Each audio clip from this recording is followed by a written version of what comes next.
আসসালামু আলাইকুম, স্বাগতম জানাচ্ছি বিবিসি নিউজ আন্তর্জাতিক সংবাদে। শুরুতেই সংবাদ শিরোনাম, এরপর বিস্তারিত। হরমুজ প্রণালী নিয়ে চালাকি করছে ইরান, দাবি ট্রাম্পের। ট্রাম্পের যুদ্ধবিরতি ঘোষণা, নেতানিয়াহু সরকারের মুখে কঠিন চপেটাঘাত।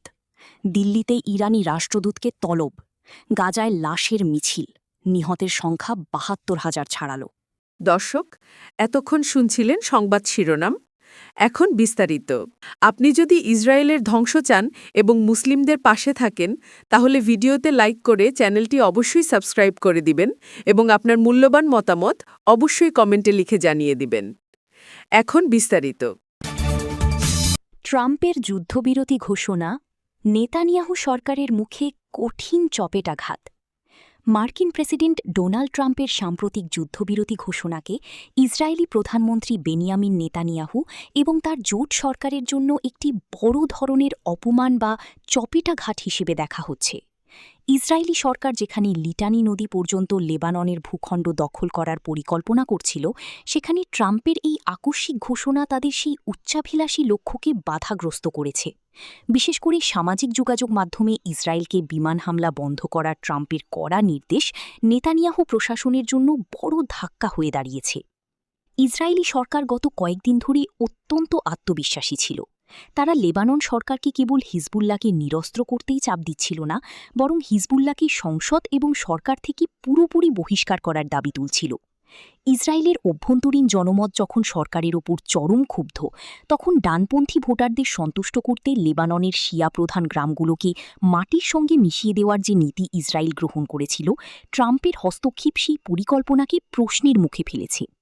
ইসরায়েলি বাহিনী গ্রামগুলোকে ধ্বংসস্তূপে পরিণত করে লেবাননের বাসিন্দাদের সেখানে ফিরতে বাধা দিচ্ছে, যাতে তারা তাদের জনভিত্তির কাছে প্রমাণ করতে পারে যে তারা নিরাপত্তার জন্য কঠোর পদক্ষেপ নিচ্ছে। তবে এই যুদ্ধবিরতি ঘোষণার মধ্যেও ইসরায়েলি সরকারের জন্য সামান্য সুযোগ বা উইগল রুম রয়ে গেছে।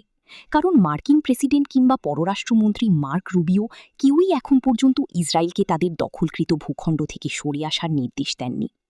এই বিষয়টিকেই বর্তমানে ইসরায়েল সরকার তাদের ক্ষুব্ধ জনগণের কাছে সান্ত্বনা হিসেবে তুলে ধরার চেষ্টা করছে। তারা দাবি করছে যে বিমান হামলা বন্ধের চাপ থাকলেও ভূখণ্ডগত অবস্থান থেকে তারা এখনও সরে আসেনি। মূলত নিজেদের অভ্যন্তরীণ রাজনীতি সামাল দিতে এবং নিরাপত্তার প্রতিশ্রুতি রক্ষা করার বাহানা হিসেবেই ইসরায়েল সরকার এখন এই সীমিত সুযোগকে কাজে লাগানোর চেষ্টা করছে। দিল্লিতে ইরানি রাষ্ট্রদূতকে তলব। হরমুজ প্রণালীতে ভারতের পতাকাবাহী দুটি অপরিশোধিত তেলবাহী জাহাজে হামলার ঘটনায় গভীর উদ্বেগ প্রকাশ করেছে দেশটির পররাষ্ট্র মন্ত্রণালয়। শনিবার ১৮ এপ্রিল এই হামলার ঘটনা ঘটে বলে মন্ত্রণালয়ের এক বিবৃতিতে জানানো হয়েছে। এই ঘটনার পরিপ্রেক্ষিতে ভারতের পররাষ্ট্র সচিব বিক্রম মিশ্রি দিল্লিতে নিযুক্ত ইরানের রাষ্ট্রদূত মোহাম্মদ ফাথো আলীকে তলব করেন। বৈঠক চলাকালীন মিশ্রি হরমুজ প্রণালীতে ভারতীয় জাহাজে গুলি চালানোর ঘটনায় ভারতের পক্ষ থেকে তীব্র প্রতিবাদ ও গভীর উদ্বেগ প্রকাশ করেন। একই সঙ্গে তিনি এই উদ্বেগের বিষয়টি জরুরি ভিত্তিতে ইরান সরকারকে জানানোর জন্য রাষ্ট্রদূতকে অনুরোধ করেন। বিবৃতিতে আরও বলা হয়, ভারত অভিমুখে আসা জাহাজগুলোর জন্য হরমুজ প্রণালী দিয়ে যাতায়াতের প্রক্রিয়াটি যেন দ্রুততম সময়ের মধ্যে স্বাভাবিক এবং নিরাপদ করা হয়, তা নিশ্চিত করতে রাষ্ট্রদূতকে আহ্বান জানানো হয়েছে। বর্তমানে ওই এলাকায় উত্তেজনাকর পরিস্থিতির সৃষ্টি হলেও ভারতের পক্ষ থেকে সমুদ্রপথে নিরাপদ পণ্য পরিবহন নিশ্চিত করার উপর জোর দেওয়া হচ্ছে। গাজায় লাশের মিছিল, নিহতের সংখ্যা ৭২,০০০ ছাড়াল। গাজায় ইসরায়েলি হামলায় ফিলিস্তিনি নিহতের সংখ্যা বেড়ে ৭২,৫৪৯ জনে দাঁড়িয়েছে বলে জানিয়েছে উপত্যকাটির স্বাস্থ্য মন্ত্রণালয়। শনিবার ১৮ এপ্রিল প্রকাশিত এক প্রতিবেদনে মন্ত্রণালয় জানায়, ২০২৩ সালের ৭ অক্টোবর থেকে শুরু হওয়া এই ভয়াবহ আগ্রাসনে এখন পর্যন্ত আহত হয়েছেন অন্তত ১,৭২,২৭৪ জন।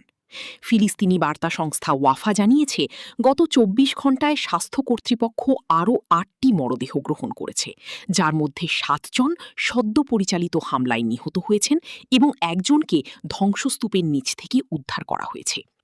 একই সময়ে আরও ২৪ জন আহত হওয়ার খবর পাওয়া গেছে। উল্লেখ্য, গত ১১ অক্টোবর যুদ্ধবিরতি ঘোষণার পর থেকে এখন পর্যন্ত ইসরায়েলি হামলায় কমপক্ষে ৭৭৩ জন ফিলিস্তিনি নিহত এবং ২,১৭১ জন আহত হয়েছেন। উদ্ধারকারী দলগুলো এই সময়ের মধ্যে ধ্বংসস্তূপের নিচ থেকে আরও 761টি মরদেহ উদ্ধার করতে সক্ষম হয়েছে।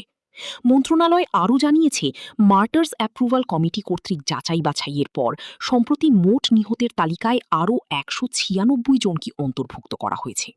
গাজার বিশাল এলাকা জুড়ে ধ্বংসস্তূপের নিচে এবং রাস্তায় এখনও অসংখ্য ভুক্তভোগী আটকা পড়ে আছেন বলে ধারণা করা হচ্ছে।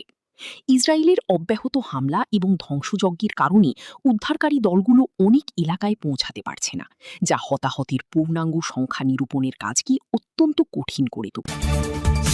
হরমুজ প্রণালী নিয়ে চালাকি করছে ইরান, দাবি ট্রাম্পের।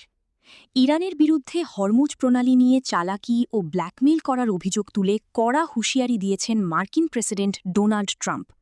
তেহরান হরমুজ প্রণালী পুনরায় উন্মুক্ত করার সিদ্ধান্ত থেকে সরে আসার পর ওভাল অফিসে শনিবার 18 এপ্রিল সাংবাদিকদের সঙ্গে আলাপকালে ট্রাম্প এই প্রতিক্রিয়া জানান।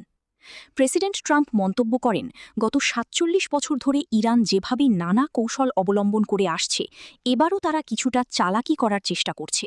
তিনি স্পষ্টভাবে জানিয়ে দেন, হরমুজ প্রণালী বন্ধ করে দেওয়ার হুমকি দিয়ে ইরান আমেরিকাকে কোনোভাবেই ব্ল্যাকমেইল করতে পারবে না। ট্রাম্প বলেন, তারা পুনরায় জলপথটি বন্ধ করে দিতে চেয়েছিল, যা তারা বছরের পর বছর ধরে করে আসছে, কিন্তু মার্কিন যুক্তরাষ্ট্র এই ধরনের কোনো চাপের মুখে নতি স্বীকার করবে না। তবে হুঁশিয়ারি দিলেও ইরানের সঙ্গে একটি সম্ভাব্য চুক্তির বিষয়ে আশাবাদ ব্যক্ত করেছেন ট্রাম্প।